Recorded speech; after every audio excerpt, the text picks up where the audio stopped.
दिल्ली रे एबे मिलिबो कोरापुटर कॉफी एवं ओमफेडर सामग्री। आज संध्यारे ओडिशा निवास रे ओमफेड एवं कोरापुटर कॉफी कैफेर उद्घाटन करिसेंती मुख्यमंत्री मोहन चरण माझी। ए अवसर में एमएसएमई मंत्री गोकुलानंद मल्लिक मध्य उपस्थित रहितले। ओडिशा सामग्री को विश्व दरबार में पहुंचा एक उत्तम पदक्षेप बोली कहिसेंती मुख्यमंत्री।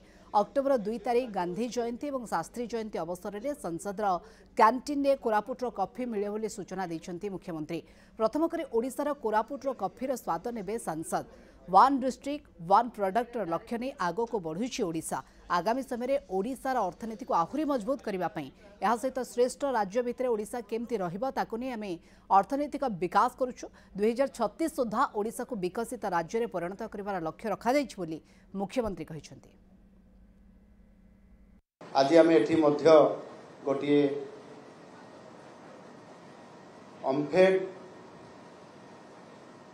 एवं कोरापुट कॉफीर जो आज आमे समस्ते दाबी करी आसुथिले जे आम ओडिशा निवास रे गोटे काफे जहाँकि कोरापुट कॉफी सहित आमर ओडिशार जो गोपालक माने जो माने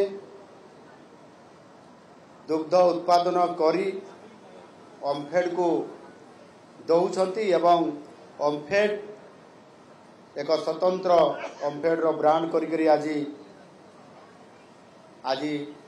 सुदूर ओडिशा दिल्ली को आनी दिल्ली रे तार स्वतंत्र आज सर्वभारतीय स्तर में